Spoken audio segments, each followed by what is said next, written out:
Telugu cinema ఇండస్ట్రీలో lady super స్టార్గా చెరగని ముద్ర వేసిన నటి విజయశాంతి.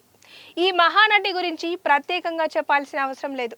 రాములమ్మగా ప్రేక్షకుల గుండెల్లో శాశ్వత స్థానాన్ని సంపాదించుకున్నారు. చిరంజీవి, కృష్ణ, నాగార్జున, వెంకటేష్, బాలకృష్ణ వంటి స్టార్ హీరోల సరసన ఎన్నో సూపర్ హిట్ చిత్రాల్లో నటించారు. మరోవైపు ప్రతిఘటన, ఒసై రాములమ్మ, కర్తవ్యం వంటి లేడీ ఓరియంటెడ్ సినిమాల్లో నటించి ప్రత్యేక ఇమేజ్ను క్రియేట్ చేసుకున్నారు. రాజకీయాల్లోకి అడుగుపెట్టి సినిమాలకు దూరమైన విజయశాంతి ఇటీవల మహేష్ బాబు సరిలేరు నీకెవరితో రీఎంట్రీ ఇచ్చారు. ఇటీవల ఒక ఇంటర్వ్యూలో విజయశాంతి మాట్లాడుతూ ఒక స్టార్ డైరెక్టర్ పై ఇంట్రెస్టింగ్ కామెంట్ చేసింది. ఇంతకీ ఆ స్టార్ డైరెక్టర్ ఎవరు? ఇప్పుడు చూద్దాం. ఒక ఇంటర్వ్యూలో ప్రముఖ నటి విజయశాంతి హీరో గోపీచంద్ తండ్రి దివంగత దర్శకుడు టి కృష్ణను గుర్తు చేసుకుంటూ భావోద్వేగ వ్యాఖ్యలు చేశారు. ఆయనతో పాటు వారి కుటుంబంతో తనకున్న ఆత్మీయ అనుబంధాన్ని పంచుకున్నారు. నాలోని నటిని గుర్తించి నటిగా కొత్త దిశలో నడిపించిన దర్శకుడు టి కృష్ణ. నా సినీ ప్రయాణంలో ఆయన పాత్ర ఎంతో ప్రత్యేకం. దర్శకుడిగా మాత్రమే కాదు, మా కుటుంబానికి అన్న లాంటి వ్యక్తి. వదిన కూడా మమ్మల్ని సొంత కుటుంబ సభ్యుల్లా ఆదరించేవారు. గోపీచంద్ చిన్నప్పటి నుంచే మేమంతా ఒకే కుటుంబంలో కలిసి ఉండేవాళ్ళం. ఆ అనుబంధాన్ని మాటల్లో చెప్పడం చాలా కష్టం అంటూ విజయశాంతి భావోద్వేగానికి లోనయ్యారు. టి కృష్ణ వ్యక్తిగతంగా ఎంతో స్నేహపూర్వకంగా ఉండేవారని, కానీ పని విషయంలో మాత్రం అసలు రాజీ పడని దర్శకుడు అని విజయశాంతి తెలిపారు. సినిమా పట్ల ఆయనకున్న అంకిత భావం అసాధారణమని కొనియాడారు. ఈ సందర్భంగా రేపటి పౌరులు సినిమా షూటింగ్ సమయంలో జరిగిన ఒక సంఘటనను ఆమె గుర్తు చేసుకున్నారు.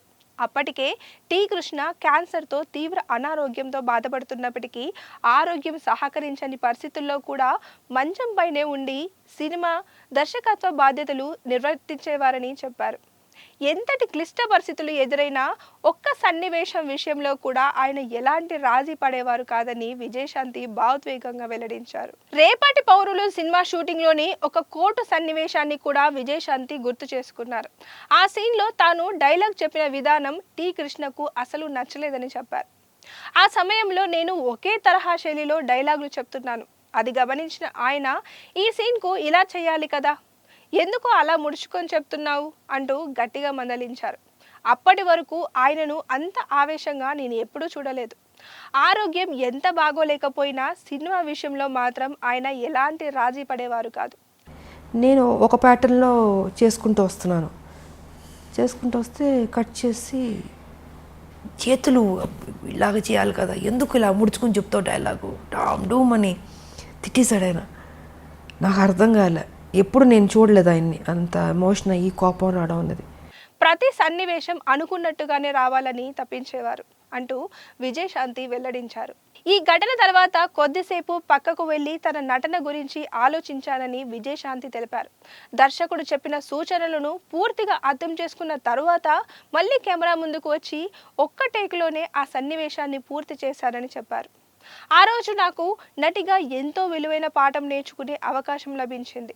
ఒక నటుడి నుంచి అత్యుత్తమ నటను ఎలా రాబట్టాలో టి కృష్ణకు బాగా తెలుసు. ఆయన క్రమశిక్షణ, పని పట్ల ఉన్న అంకిత భావం, నిబద్ధత నన్ను ఇప్పటికీ స్ఫూర్తినిస్తూనే ఉంటాయి అని విజయశాంతి పేర్కొన్నారు. టి కృష్ణ మరణాన్ని గుర్తు చేసుకుంటూ విజయశాంతి భావోద్వేగానికి లోనయ్యారు. ఆయన మరణ వార్త తనను తీవ్రంగా కలిచివేసిందని తెలిపారు. ఆ సమయంలో నేను ఊటీలో కళ్యాణ తాంబూలం సినిమా షూటింగ్లో ఉన్నాను. చనిపోయినప్పుడు నేను ఊటీలో ఉన్నాను. సో ఊటీలో నాకు తెలిసింది వై హరికృష్ణ గారు ఉన్నారు. అప్పుడు కళ్యాణ తాంబూలం షూటింగ్ శోభన్ బాబు గారు నాది జరుగుతుంది. టి కృష్ణ మరణించిన విషయం తెలిసిన వెంటనే షూటింగ్ను మధ్యలోనే వదిలేసి బయలుదేరాను. 2 రైళ్లు మారి అయినా ఆయన అంత్యక్రియలకు చేరుకోవాలని ఎంతో ప్రయత్నించాను. కానీ నేను అక్కడికి చేరుకునే లోపే అంత్యక్రియలు పూర్తయ్యాయి. నా గురువుకి, నాకు అన్న లాంటి వ్యక్తికి చివరి వీడ్కోలు కూడా చెప్పుకోలేకపోయాననే బాధ ఇప్పటికీ నా మనసులో మిగిలిపోయింది అంటూ విజయశాంతి భావోద్వేగానికి లోనయ్యారు. వీడియో నచ్చితే లైక్ చేయండి, షేర్ చేయండి. ఇలాంటి మరిన్ని అప్డేట్స్ కోసం చూస్తూనే ఉండండి దిశ టీవీ.